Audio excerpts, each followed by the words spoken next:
Greetings, Raise community. Brent coming in live with today's guest, Jenna Goodman, who serves as co-founder and CEO at Generous Change based in Lawrence, Kansas, where I was last month and got to catch up with Jenna. And now we're here. Welcome, Jenna. Thank you. Thanks so much for having me. Well, we love learning about the career paths of our colleagues in the advancement sector. Yours is unique. But before we dive into the career path, I want to understand your higher education path, in fact. So take me back to junior year of high school. Who was that Jenna? What was she into? And what led her to the University of Central Missouri? Oh, gulp, Brent.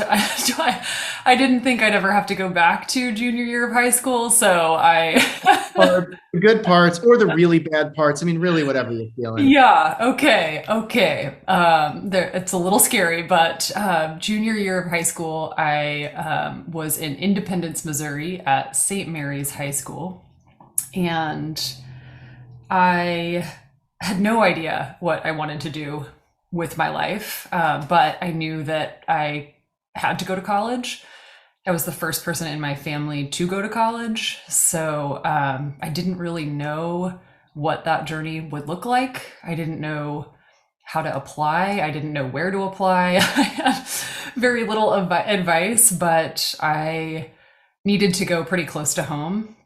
And so when I applied it was Central Missouri State at the time, but University of Central Missouri, I actually got a full ride scholarship. And so I was able to go, I had to pay for room and board, but otherwise my tuition was paid for, which was magical. I mean, I couldn't really have imagined that. And so I had to take it. Yeah. And that's what led me to CMSU.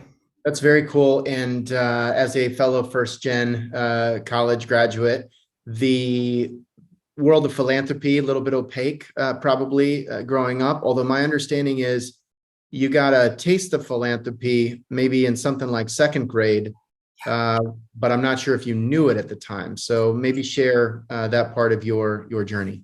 Yeah, no, I did not know anything about philanthropy, but I was in Catholic school my whole life. My mom went to Catholic school. My mom worked at the school.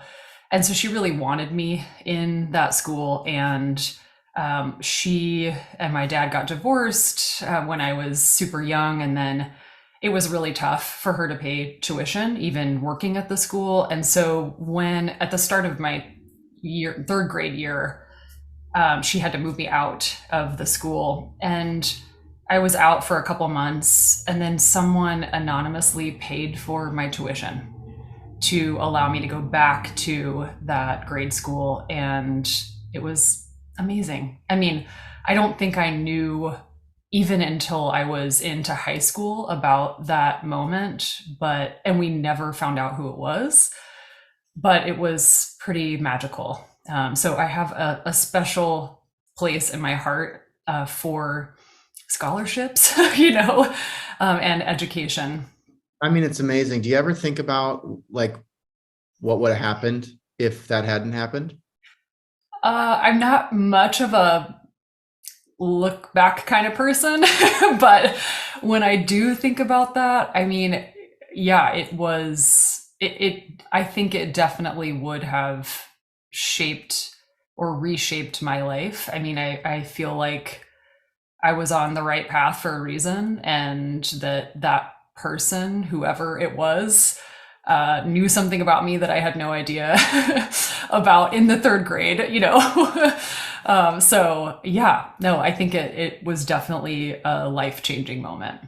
It's amazing. And it's, and one of the real challenges in this sector, I think, is, it's June 30th right now as we're recording this. So we're going to hear about donors and dollars, and we're going to hear about, the mega gifts and so forth.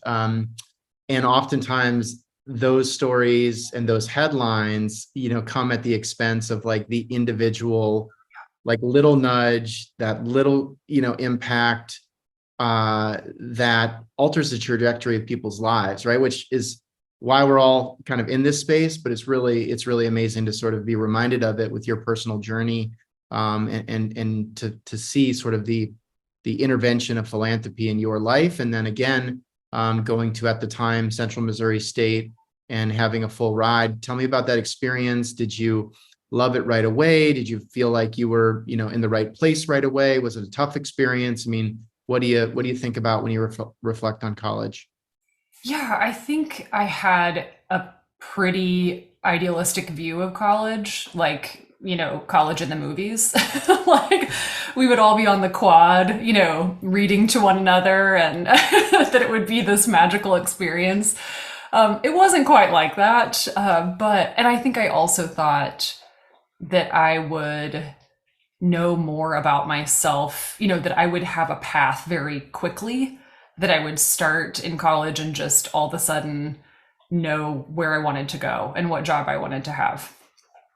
That did not happen. But I did have a great experience. I think I felt so much pressure to keep my scholarship that I was a little intent on getting good grades and didn't spend as much time exploring as I wish I could have.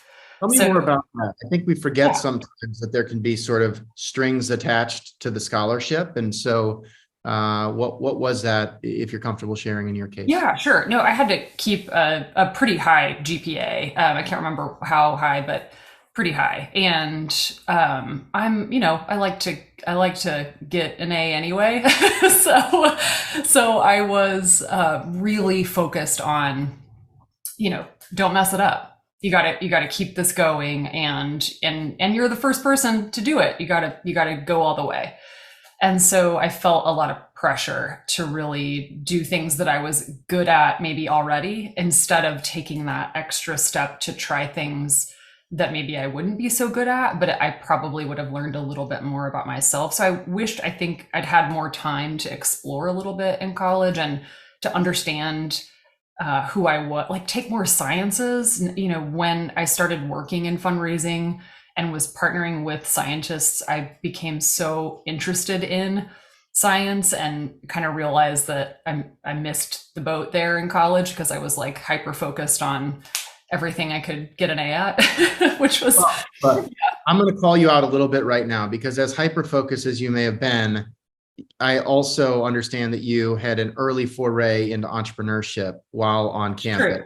So you did Yes. have some cycles that maybe instead of pursuing science, you pursued caffeine studies. Is that right? Yes, the study of caffeine. Yeah, that's right. So in my junior year, I started working at this tiny little drive-through coffee shop. It was like a shack in the middle of a parking lot, which was really unheard of in Warrensburg, Missouri. But the people that owned it were actually from Seattle or Alaska, I think. And so they were everywhere. And so it was a super fun job. I mean, I got to work alone.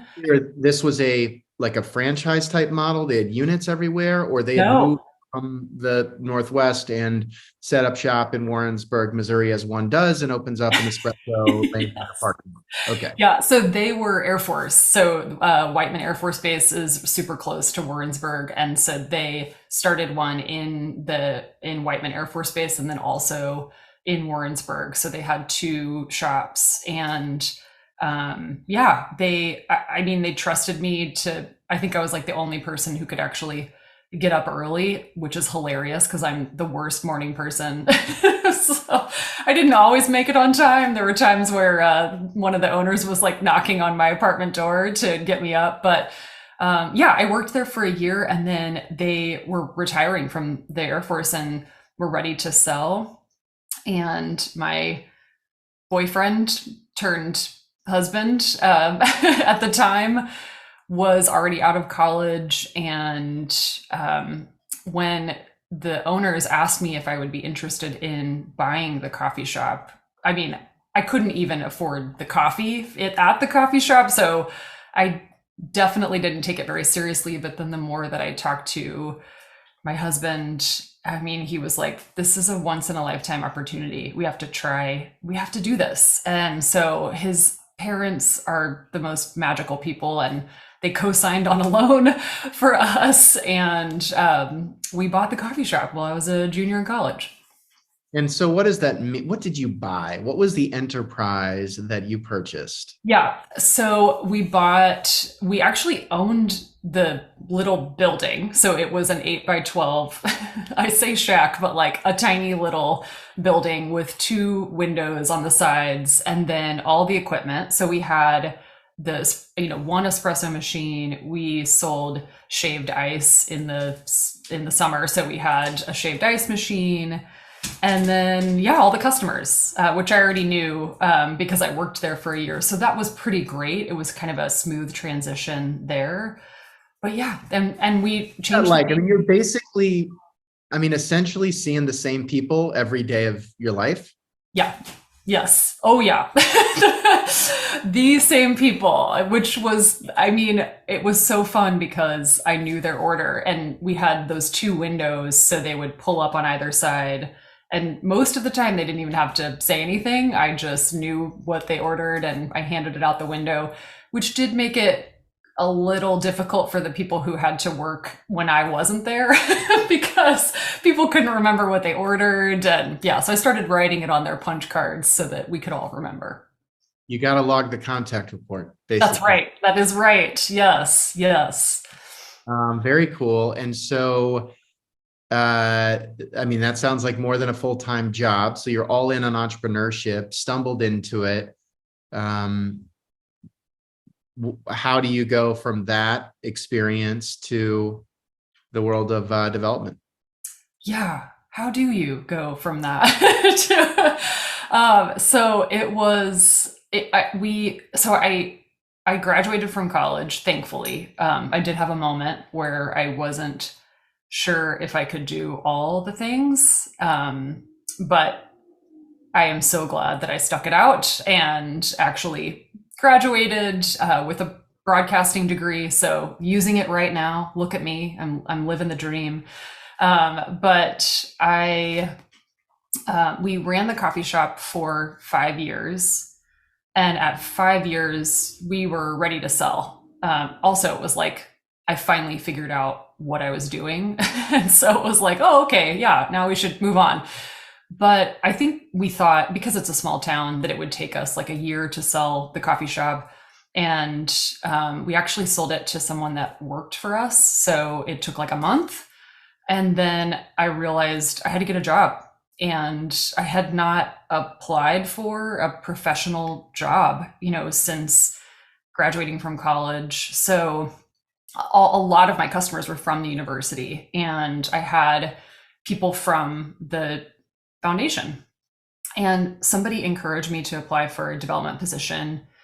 And I had no idea what development was. And, our job descriptions are not super specific. And so I was calling the foundation and trying to get a hold of fundraisers to ask them what they do and how they do it. And they were all traveling and out of the office. So I never got a hold of anybody.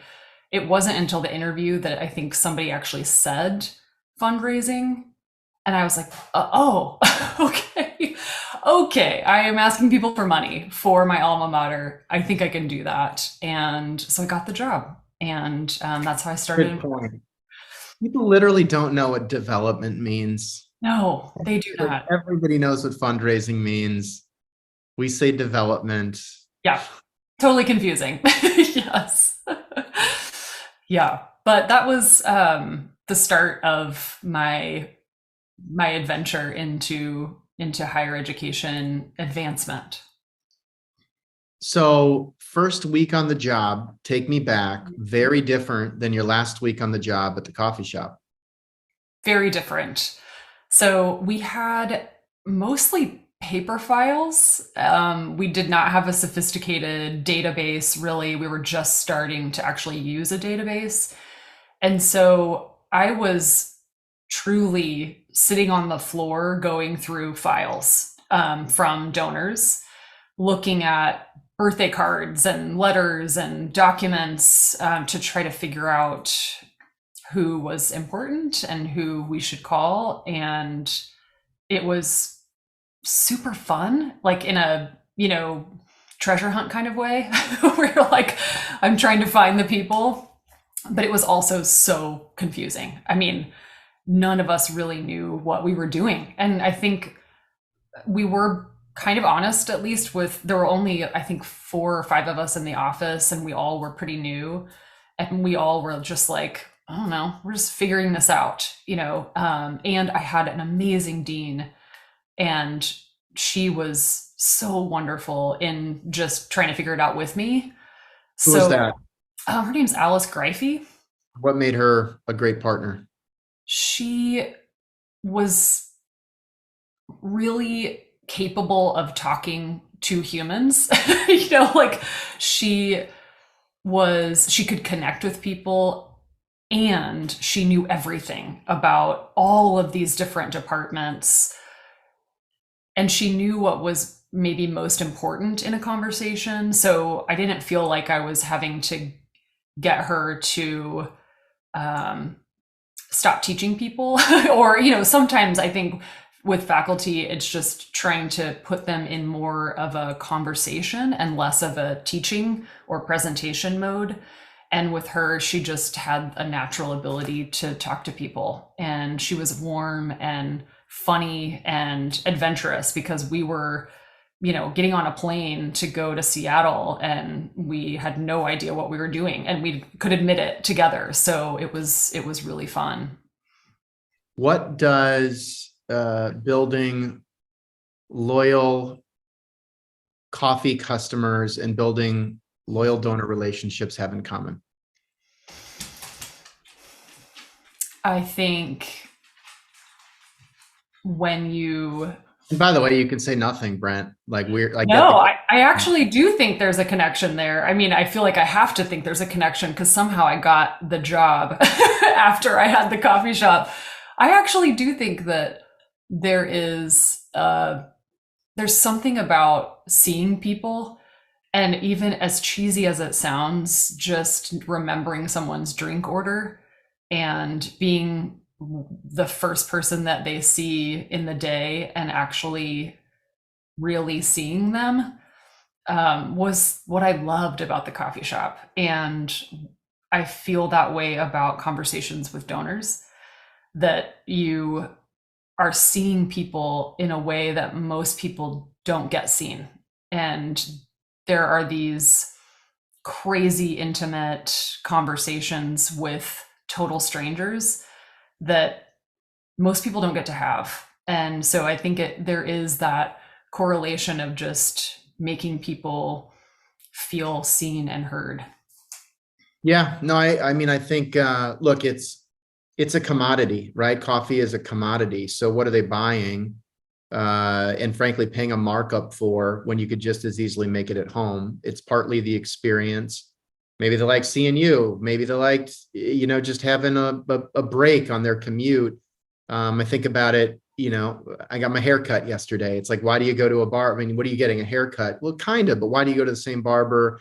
There's consistency, there's predictability, there's, an experience, a conversation, human to human connection. And ultimately, I am sure that is a big part of the loyalty that you experienced. If you had rubbed people the wrong way, or frustrated them, or not known their order, or taken too long, or made it wrong, or not really expressed a genuine interest in delivering a good experience, I'm sure that there would have been less loyalty. And I think it just applies that, people buy coffee from people, and they give to people, and it doesn't mean that they won't transact online, or buy in the mobile app. But when you can create the human to human connection, it definitely stands out. Yeah. Yeah. And I think that I also realized early on that fundraising is super autonomous and entrepreneurial.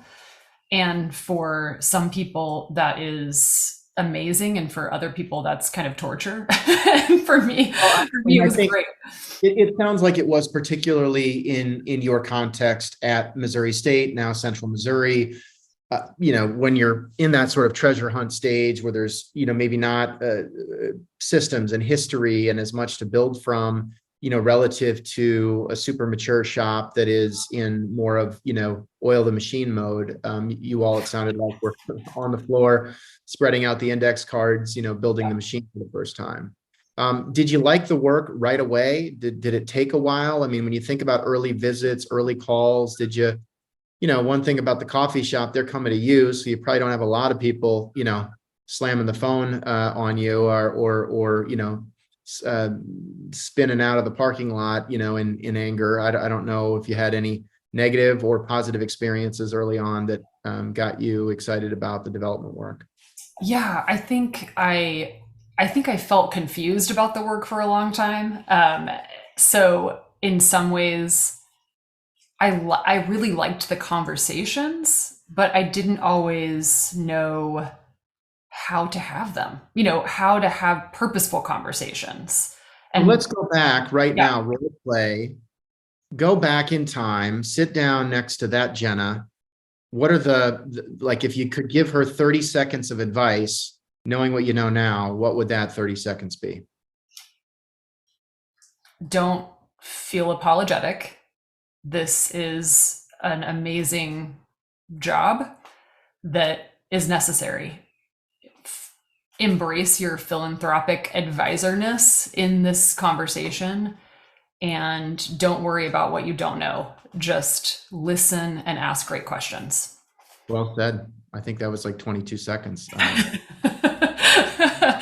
Brief. So you're one and a half of the alma mater. So you've got 6 years of working the coffee shop. A lot of people, you went to the school. A lot of the customers are alumni, faculty, connected to the community. You go in, you work with the dean, you have a couple years. This is all Warrensburg, the mule capital of Missouri, as most people know. So you're in Warrensburg, and then you make the leap to KU, a different mission, a different organization, different city. You don't have people recognizing you in the grocery store as the woman who owns Wired, the coffee shop, right? A different place. What was that transition like? What was it like sort of learning a new mission, selling a new mission, and frankly, one that you personally hadn't lived? Yeah, honestly, it was hard. It was hard. I felt, especially because I wasn't an alum, and even little things like, I mean, just being in conversations and people asking me when did I graduate from KU, and then saying, oh, I didn't go to KU, and then they're like, where are you from? And I had to say Missouri, which is just torture in Kansas. So things like that. I think it all added to. There's a part of me that literally wonders, like, these are colleges, the affinity is so high, you have tens of thousands of students to draw from. Why do you need to hire somebody from Warrensburg, Missouri to come over and have that first 30-second conversation? Like, why don't we just exclusively hire students into fundraising roles, grow our own talent, so we can just yell rock, chalk, Jayhawk and not even think twice about it? Like, why? Like, are we Well, doing it? I was that awesome, Brent. They were like, it's fine. We need her. Yes. No, I mean, it's a great point, but I do feel like I'm so lucky that they invested in me. I'm so lucky that they trusted that I could do it, even though I didn't, bleed crimson and blue. But I think it did not lead to me feeling very confident when I started. I think I felt like an outsider for a very long time. Part of that is my own angsty personality, but I think it's also just wanting to prove that I could do it. And since I got the job, not wanting to ask too many questions and feeling like I just needed to go and figure it out. And so, yeah, I think the first year was really hard.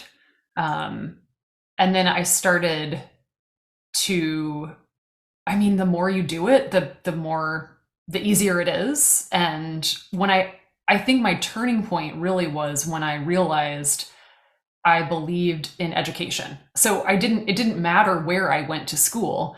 I had this experience as a first generation college student that it translates to any institution. So wherever I worked, if I was in education, as long as I could share my excitement about that, then I was fine. but it just took me a while to get there. And I think if I had sought out maybe more mentors or felt more comfortable asking questions, I think that transition might have been a little bit faster.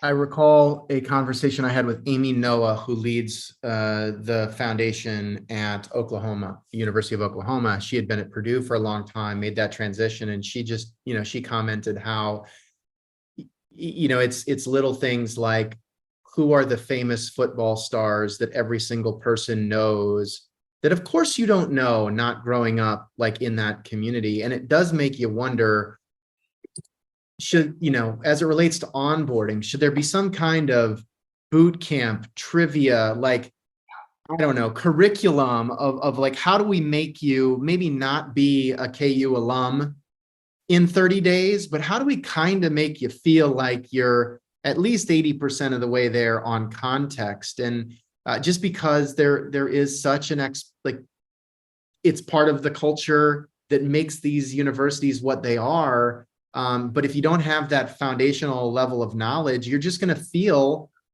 like you don't belong. And I wonder if different universities, like how different universities address that, not about how to onboard you as a development officer, but like how to onboard you as a member of this ridiculous community that is so passionate and knows these nuanced phrases and people and key moments and the biggest wins and the most painful failures. And it's not just about sports, but like that kind of community education.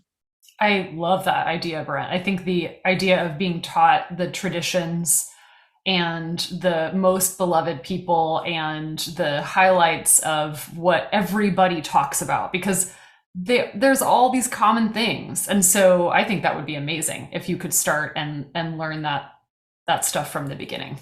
Well, I definitely won't start that, but I hope that folks Yes. Somebody will do that. Yes. Or if you have examples, like somebody maybe is doing that really, really well.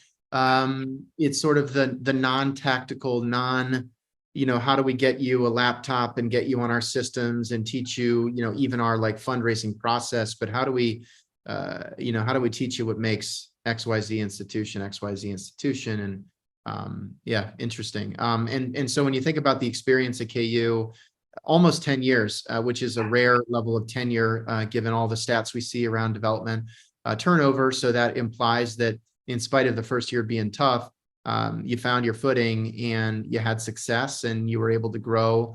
And I'd love to just know, like, memorable experiences, when you think about the absolute highlights of those, almost 10 years, specific events or specific donor conversations that really stand out.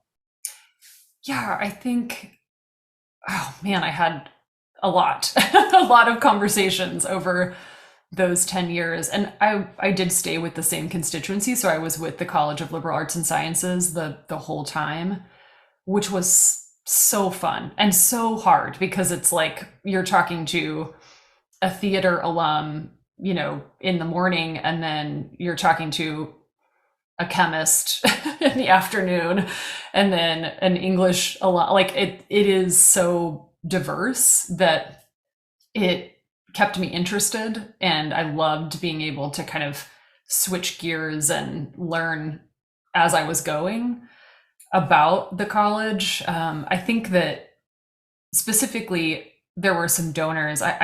One thing that just sticks out in my mind every time I think about KU is I had a couple that I was working with outside of Seattle, and they had already done a couple gifts, major gifts, before I met them, but they were ready to start a fund in honor of a professor on campus. And so I had talked with them, and then I actually went and picked up the check and had, the biggest check I've ever had in my life in my bag. And so it was like touching it and double checking that it was there my entire way back. And I got on the bus to go to the economy parking lot after I got off the plane. And the professor who was being named, in this fund, and his wife, they were on the bus. And I I could not stop smiling because it was a surprise. And of course, I couldn't say anything, but I was like, this is amazing. So it was just one of those really cool. And being able to tell all of them that story finally after everything was announced and they were all together was just so fun. So that was a really memorable experience. And I had just some amazing conversations. Like I remember reaching out to someone who had been a philosophy professor on campus, and he went on to become a hedge fund manager in Stamford, Connecticut. And I reached out to him with a pretty awesome email, and he responded like right away. And I remember going to Stamford, Connecticut and feeling so crazy nervous, thinking, what do I have to say to this person? Like, I don't know anything about philosophy. I don't know anything about hedge funds. I am not qualified to have this conversation.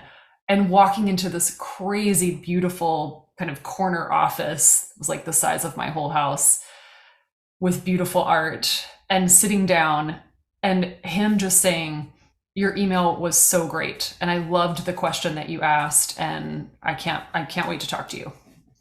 And realizing that that's how you start the conversation, is from the very first moment that you reach out. It is your ability to actually make that connection instantly. And then you don't have to worry so much about what you're going to say. Like it is just a conversation. It is really asking good questions and then being prepared to listen for the answers. No, it's such a good example. And we are, I am so inspired by examples like you just shared, because ultimately that same individual was getting annual fund solicitations, getting the alumni magazine, getting the event invitations. And I don't know what year that was, but today people are even more distracted by the mass and by the notifications and phones, and it has made and frankly, I think even advancement has fallen victim to the easy button. Like, it was mail merge, and then it's going to be mail merge in an email format, and now it's mail merge via text messages, and there is such a difference between true personalization and fake personalization. And everybody wants to be able to fake personalization, to say, dear first name, insert gift amount, June 30th, click here to give. And it's fine. And it definitely, it works. But it doesn't get you that kind of reaction with that individual. And it doesn't always need to be the corner office in Stamford. Like, there's a lot of home offices in random little towns where people want to be more philanthropic. Like, I think very few people wake up and think, what, one of my goals this year is to be less philanthropic.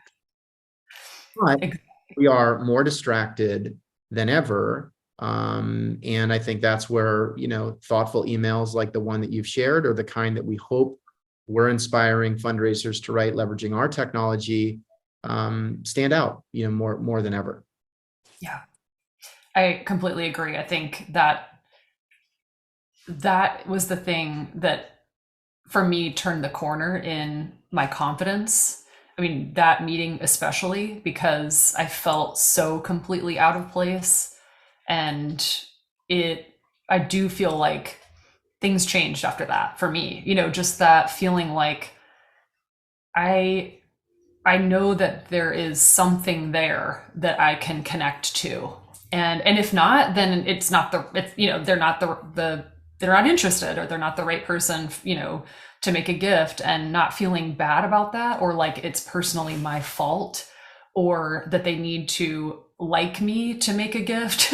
Like, just knowing that there are ways to connect to the university that I actually do know, and that is a skill that I bring when I'm in these conversations. That super helped me to unlock my confidence.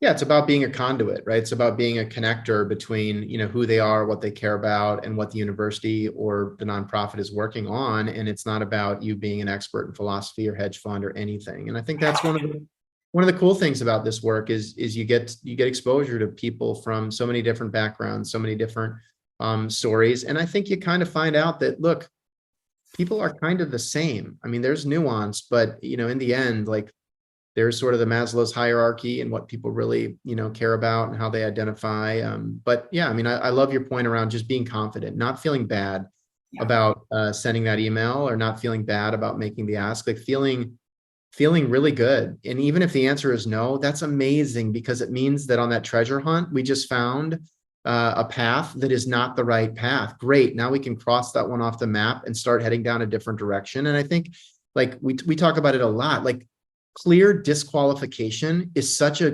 gift. It's such a win, because it means you don't need to wonder, and you don't need to worry, and you don't need to have that person in some holding queue of future assigned prospects, which is why getting more knowledge to improve the treasure hunt through the process of elimination sometimes can also be a win.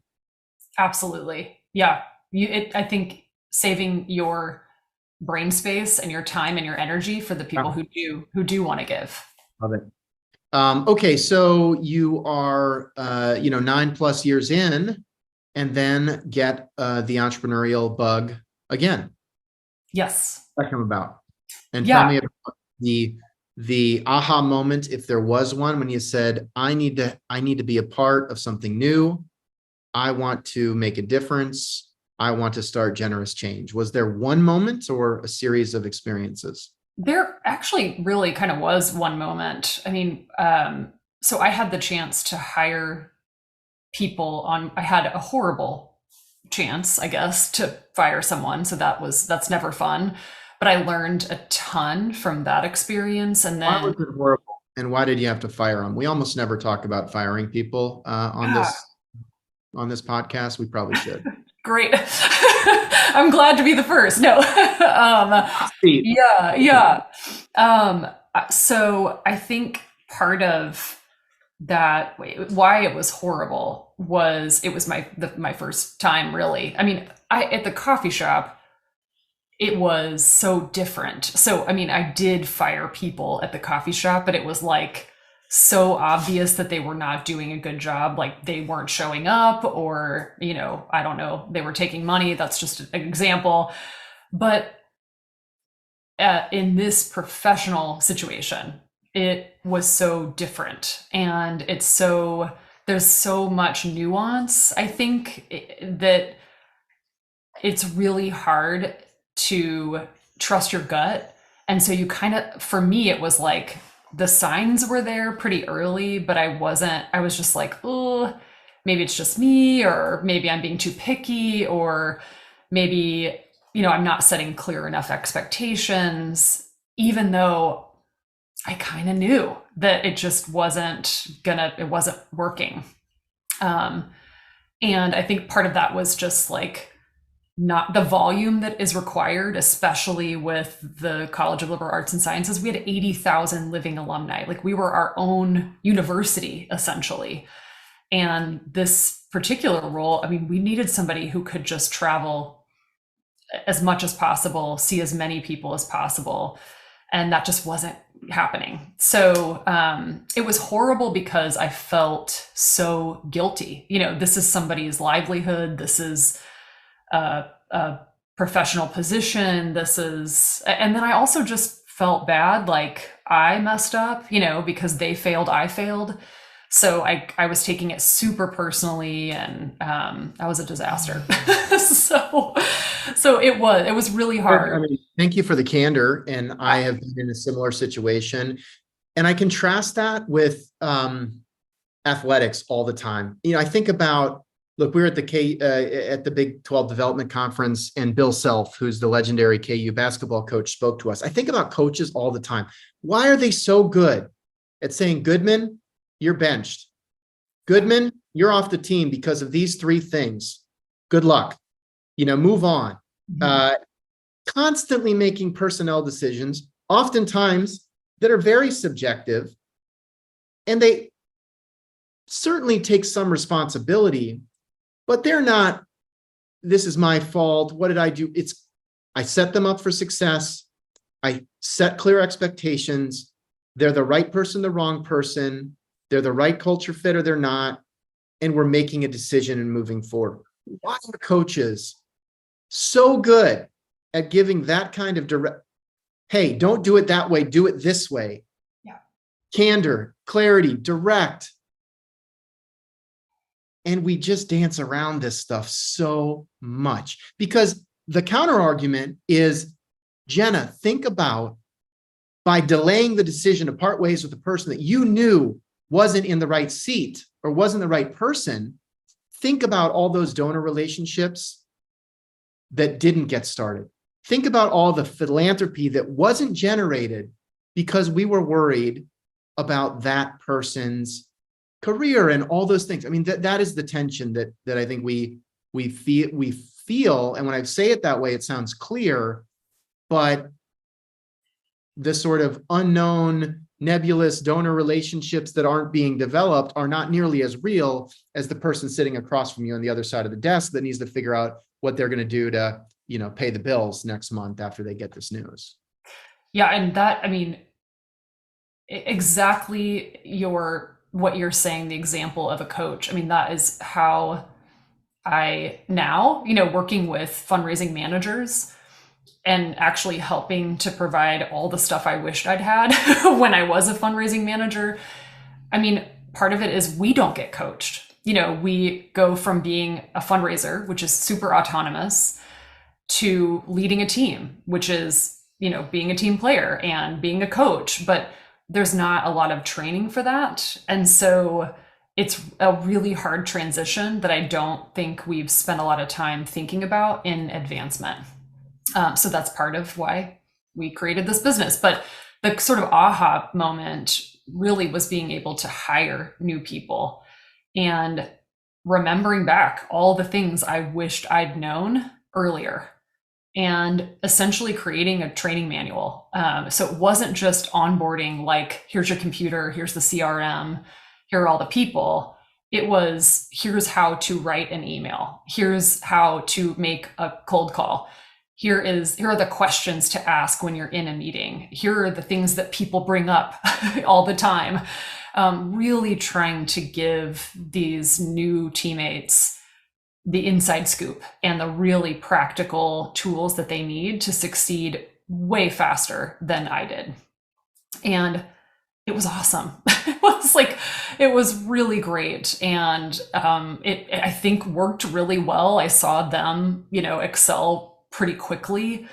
And so I took that, and my business partner, who started Generous Change with me, Nancy Jackson, she was actually my boss at the time. And we went and presented at a case conference on a few of these skills that we had put into this training manual. And at the case conference, there were like 200 people in the room. And at the end, I feel like half of them came up and asked us questions, and they took all of our crappy Word documents that we'd, created for the leave behind. And it just felt like we could help a lot of people. People need this. This is something that we could do on a bigger scale. And so that was 2016. And then it took us another year, but we took the leap and started Generous Change in 2017. So now you are in a business where you need to develop leads, qualify or disqualify, know if there's a mutual fit or not. What are the one or two or three characteristics where, if I were a fundraising leader, I were an advancement leader, that if I told you, it would indicate to you that Generous Change could be a really good partner? Yeah. And there might be things I could tell you where you would say, I really wanted to work with Brent's organization, but honestly, it's probably not the right fit based on the way he just described things. Like, how do you know when someone might be a great fit versus maybe not as strong of a fit? That's a super good question, Brent. And I think, my initial thought is that actually everyone needs this. I knew you were going to say that, and I that's how I know. feel about Evertrue. However, even I within that know. spectrum of everyone needing it, is it Yeah. could be size of shop, it could be, you know, some type of growth that they're experiencing around a new Yeah. cohort of people joining. Like, I would imagine if somebody says, you know, we're in a hiring freeze and no new people are starting for the next 12 months, you still might think there's a way to help, but probably not as obvious as somebody who says, we're about to add 20 fundraisers. Yeah, I think that what that I hear from people that it's really about the skills that they're looking for to support their fundraising team. And so when they say, we really need help in qualifying more people, or we really need help in not just asking for the minimum endowment amount, but actually making more ambitious asks, or we really need to be more thoughtful in our cultivation strategies and maybe move a little faster toward a gift. I mean, all these or we need to be better at talking about impact or transformation, on behalf of the university, or we're really wanting to invest in our fundraising managers. And we know that that is a place where we need to grow. All those things are, make me go, yes, yes, yes, we do that. We can help you. Are there anecdotes or data that you look for 6 months later, a year later, where you can just unequivocally say this worked? And it's not like it's a one and done thing, but there could be a one and done step function improvement in driving better process, driving more confidence, elevating the ask amount, whatever it may be, that where, like, what are the case studies where you look back and say, we did it? That's what we need to do consistently. Yeah, I feel really lucky, Brent, because I think every single week we get some kind of anecdote or data, I guess, on how it's working for people. And so I just talked to an organization 2 days ago, and they went through Fundraisers University, which is our kind of foundational course. And they said our prospect management team was seeing so much more activity in people getting visits that they were like, what happened? What is going on? Which is amazing. What did happen, Jenna? I mean, I was Yeah. talking about this with a colleague yesterday. I have spoken with Greg Willems at K-State several times, John Morris, who's now at Auburn, and they do such a great job crystallizing things into easily understood tenets of how to do the work. They often talk about, what is your job as a development officer? Get visits, conduct visits, follow up on visits. If you did nothing else but those three things, you are more likely than most to succeed, because the world is distracting and there's a million other things that you can get pulled into. But how do we optimize getting visits, conducting visits, following up on visits? Sounds similar to some of what the before and after stories are that you were just mentioning.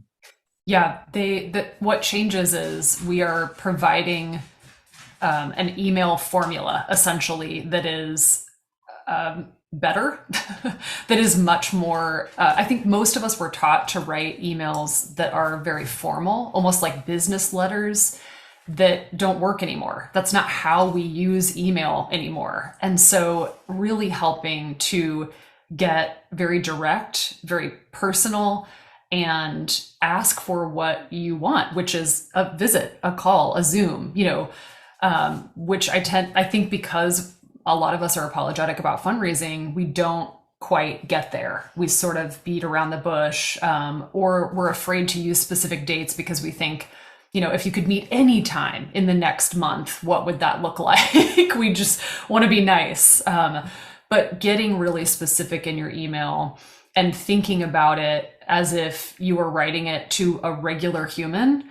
I think we put donors in a different category, like they're not people, but they're totally just people, just like we are. And they do the same kinds of things that we do when we get an email that is way too long to read on your phone, and you're like, Right. nope. you know? Yeah. This is so good. And yeah, I mean, there's a lot of science around sales, and we're on the sales business, sales to development professionals. But we think about that all the time. I love the example you just shared.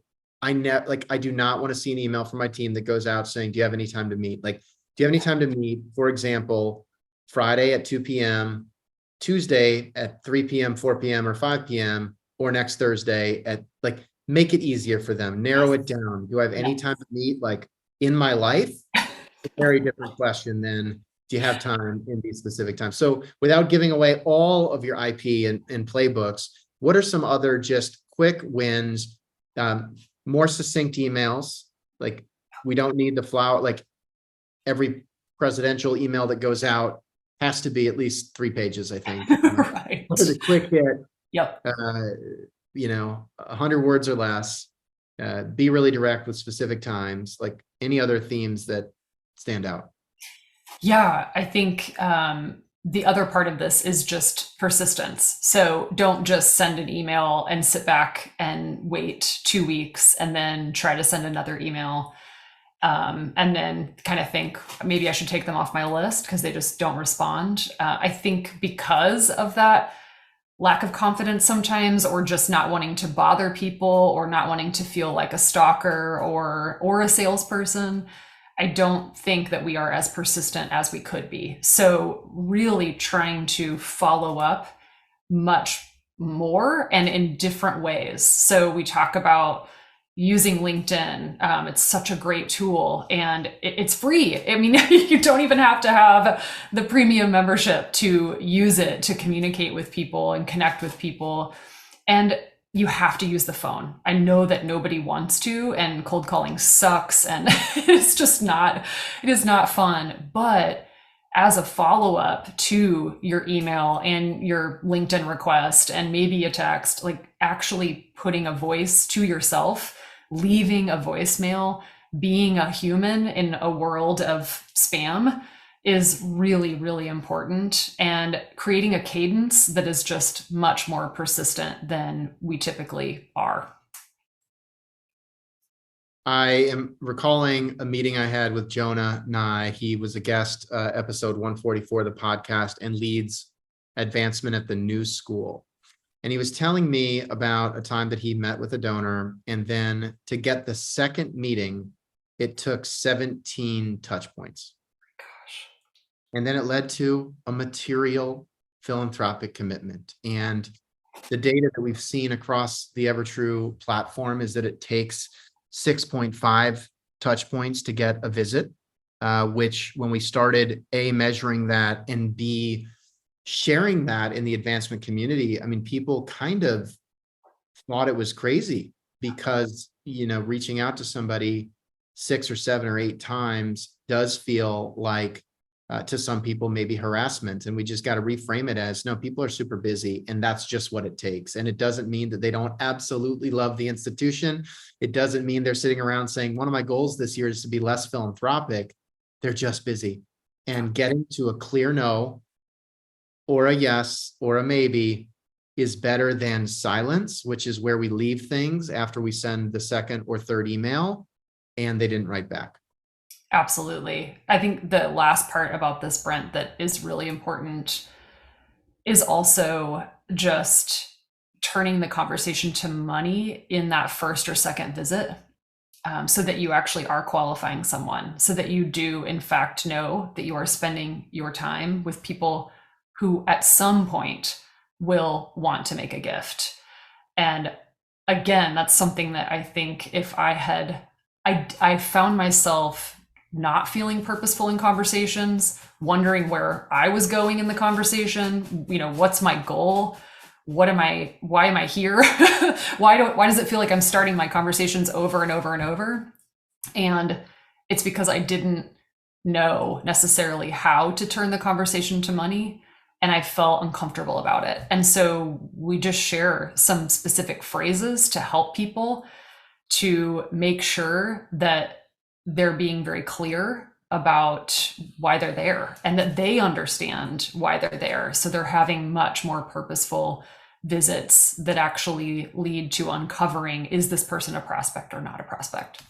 Love it. Jenna, time is flying by. So if people want to learn more, want to get connected, I know you're active on LinkedIn. I mean, what are the other ways to just learn more about your work, or maybe get access to some of the content that you have developed over the years, and so forth? Yeah, so I mean, Jenna at generouschange.com is how to get a hold of me. And the website has a little bit of information, I think, about, the courses that we do. And then we lead quarterly webinars as well. And so I tend to put those on LinkedIn and invite people. So, paying attention there. LinkedIn is probably the only place that I'm not much of a social media person, but LinkedIn is my home. So I got called out by a teammate who said I'm more likely to respond faster on LinkedIn than if it's an email. And really, sadly, yeah. the reality, in part because the LinkedIn inbox is at least still somewhat clean, crazy Yes, requests aside, relative to the traditional inbox. But that's right. That's right. I wish you the best and appreciate your willingness to share here, and I look forward to continuing to get to know you. Maybe there are ways to collaborate more directly, and yeah, that's just grateful for your time.